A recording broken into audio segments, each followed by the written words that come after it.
আহা, কতদিনের অপেক্ষার পর আজকে যেন সেই সকাল। দেখো, এত সুন্দর একটা ওয়েদার আমরা কবে থেকে চাইছিলাম বলো তো। সেই কবে যেন বৃষ্টি হয়েছে ভুলেই গেছি।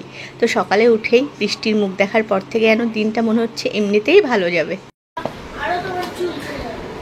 ভাঙাচোরা একটা প্যাকেটে দিয়ে গেছে মিশো থেকে। বলছে আবার একটু দেখে নিন প্যাকেটটা ফাটা আছে তো, আপনার মাল মেটেরিয়াল সব ঠিকঠাক আছে কিনা। একটা হেনা করার বোল অর্ডার দিয়েছিলাম, আর সাথে স্টিকগুলো রয়েছে আর কি।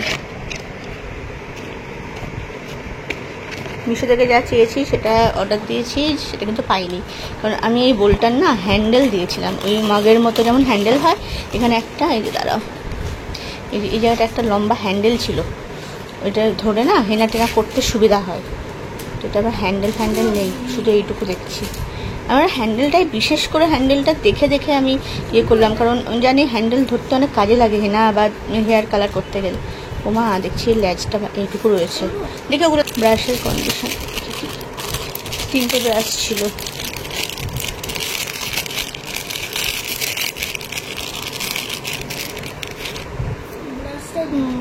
এই ব্রাশটাও ছিল,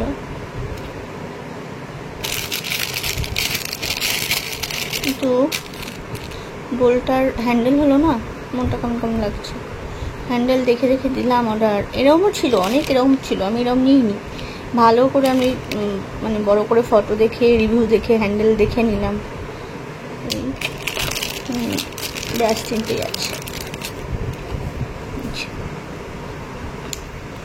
এটা না একটু পাতলা টাইপের ইয়ে আছে, মানে একটু ছোটোর মধ্যে আছে ব্রাশটা। তো এটা দিয়ে ফেস প্যাক ভালো অ্যাপ্লাই করা যেতে পারে।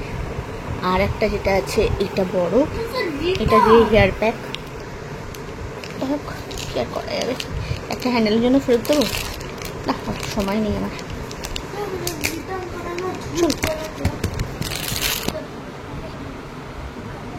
এখন বাজে সকাল 10:30, এখনো হয়নি ঘড়িতে।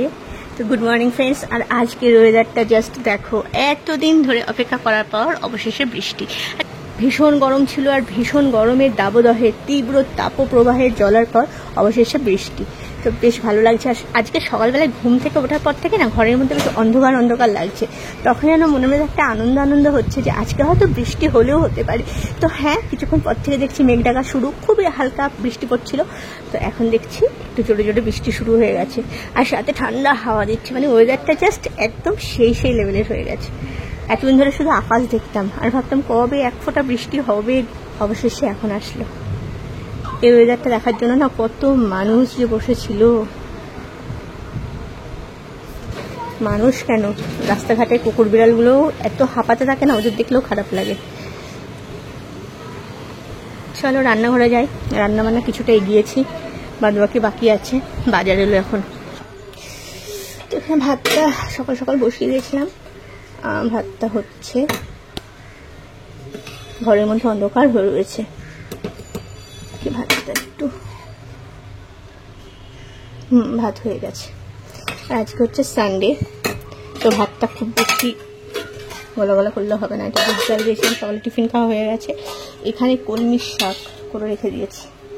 এই যে রসুন দিয়ে, কাঁচা লঙ্কা ফোড়ন আর কালো জিরে দিয়ে কলমির শাক ভাজা করলাম। কড়াইটা একটু পুড়ে গেছে, আর ওখানে বাজার চলে এসছে, মাটন আছে, ধোবো, ওটাকে ধোবো, দিয়ে চটজলদি বসিয়ে দেবো। এখানে মশলা সেরকম এগোয়নি, শুধুমাত্র রসুনটা বেছে রেখেছি, ওর টাইম লাগে বলে। ঠিক আছে, এখন পেঁয়াজ আদা সবই কাটতে হবে, আলু টমেটো সবই।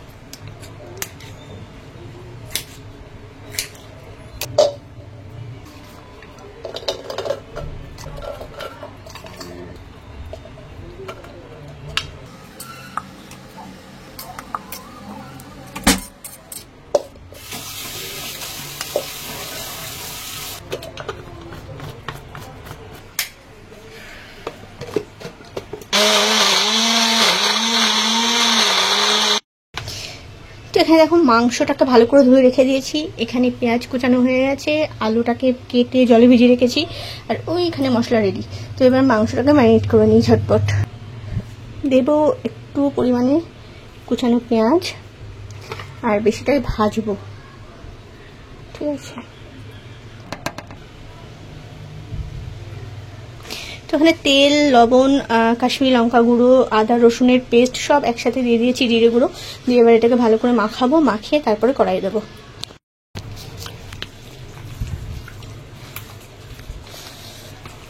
এই যে ডোলে ডোলে মাংসর মধ্যে মাখানোটাই হচ্ছে অনেকটা টাইম লাগে, কারণ যতক্ষণ ম্যারিনেট করা যায় দেখবে মাংসের মধ্যে মশলাপাতিগুলো ভালো মতো মজে আর কি। তো আজকে অতটা সময় নেই, মোটামুটির মধ্যে মাখিয়ে রেখে যেটুকু পেঁয়াজ ভাজতে টাইম লাগবে সেটুকু মাখিয়ে রাখবো, তারপরে দিয়ে দেবো। প্রচন্ড দমকা হাওয়া দিচ্ছে, জানলাগুলো সপাটে এসে বন্ধ হচ্ছে। তো এরকম হয়ে যায় না, খিচুড়ি চাই মনটা, তাই না? খিচুড়ি করে, কিন্তু এত গরম পড়েছিল এর কটা দিন আগে, তো খিচুড়ির কথা এখন আর মনে আসছে না। এরকম আবার 2-3 দিন একটু ঠান্ডা ঠান্ডা ওয়েদার থাকলে তখন আবার খিচুড়ি খেতে ইচ্ছে করবে।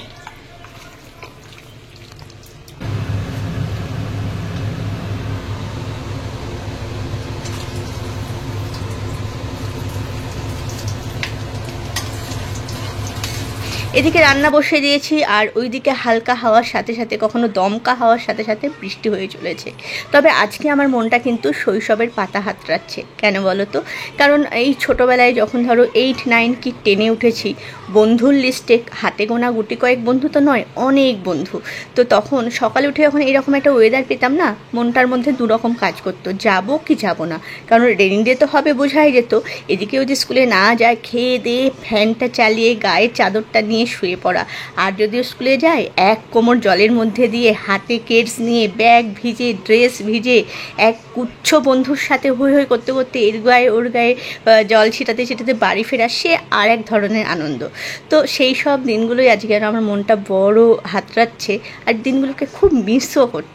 মাংসটা দিয়ে দিলাম, পেঁয়াজটা ভাজা হওয়ার পর এরপর হচ্ছে শুধু কষানো কাজ, তারপর আলু দিয়ে জল দিয়ে যেভাবে করে সেইভাবেই করবো।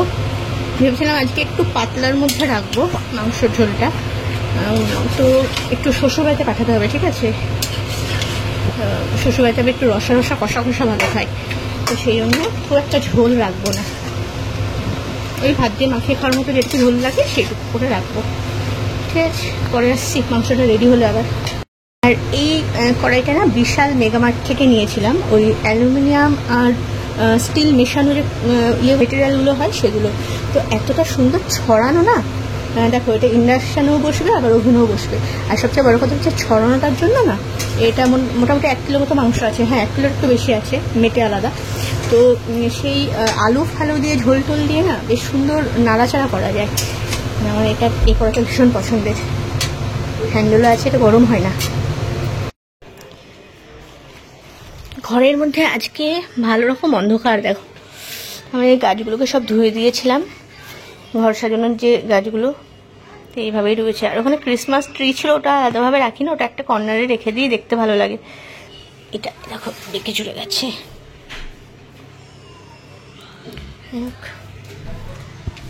তো এখানে মাংস রেডি হয়ে গেছে, আর গরম মশলা বাটা দেওয়ার পর একটুখানি সিমে রেখেছিলাম, দেখো এরকম আপাতত হয়েছে। যাই হোক এই টাইপের হয়েছে। তো বাটা গরম মশলা দেওয়ার পর একটু সিমে রেখেছি, দেখো পাশ দিয়ে তেল ছেড়ে যাচ্ছে, তেলটা ছাড়লে না মাংসটার কালারটা দেখতে ভালো লাগে। যাই হোক, আর এখানে তুলে রেখেছি, যেহেতু বললাম আমার শ্বশুরবাড়িতে মাটন পাঠাবো, তো ওখানে আমার শ্বশুর মশাই শাশুড়িমাই আছেন, আর শ্বশুর মশাই মাটন খান না, ঠিক আছে? উনি চিকেন মাছ ডিম সবই খান। তো সেই জন্য এখানে ডিমের কারি করলাম, ডিমের কারি আছে ওনার জন্য, মানে শ্বশুরের জন্য আর কি ডিমের কারি দিচ্ছি, আর শাশুড়ি মায়ের জন্য এই বাটিতে মাটন তুলে দেবো, ঠিক আছে?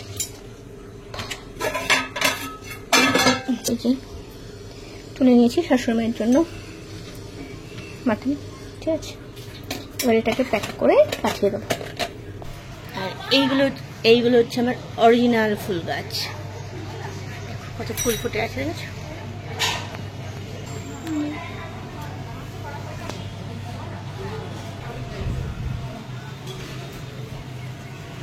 বাগানভেলিয়া, বেশ ভালো লাগে এই কালারগুলো। এই একটা আছে আর একটা এইরকম সাদা সাদা আছে।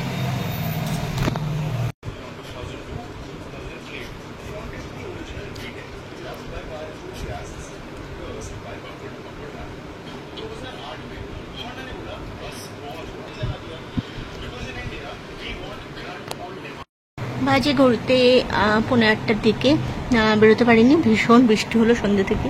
বাড়ির ওয়েদারটা খুবই ভালো আজকে।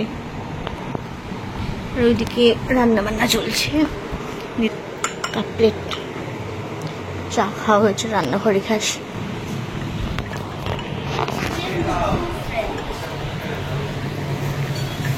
রেডি, এই চায়ের কাপটা একটু সাইডে রেখে দাও তো। কত দূর তোমার?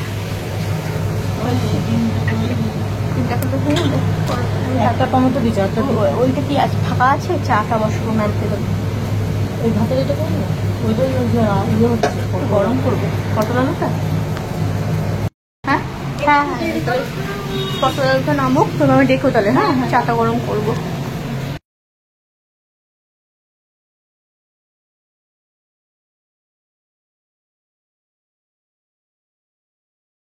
না, আজকে সারাদিনে কিন্তু বৃষ্টি এতটুকুও কমেনি। ওই একবার দুবার মনে হয় ব্রেক দিয়েছিল, তারপর থেকে সন্ধ্যে থেকে সমানে চলছে। আর মনে হচ্ছে যেন আজকে সারা রাতের ব্যাপার সেটা। যাই হোক, বাইরের ওয়েদারটা তো ভীষণ সুন্দর। এদিকে ঘরের মধ্যে যেন ঘুমোট কাটছে না, হালকা করে সেটা দিয়ে দিয়েছি। রাত প্রায় 11:30 বাজে। ওইদিকে 2 ছেলে পড়তে বসেছে, হ্যাঁ ওদের সামনেই এক্সাম, তো মোটামুটি 12টা 12:15 পর্যন্ত পড়বে। আমি ওদের পাহারায় রয়েছি, কারণ দুজনকে একা ছাড়া যায় না, খেলতে শুরু করে দেয়। তো ওরা যতক্ষণ পড়াশোনা করবে আমিও একটু পাহারায় বসে থাকবো। তো এই করতে করতে আর কি আজকের দিনটা গেল। সব মিলিয়ে ঘরেই বসেছিলাম, বৃষ্টি বাদল একটা দিন। তো যাই হোক, তোমাদের এখন গুড নাইট বলতে এসেছি। আগামীকালের ওয়েদারটা দেখা যাক কেমন থাকে। তো আজকে আর বিশেষ কোনো কাজ নেই, দেখা হচ্ছে নেক্সট ভিডিওতে।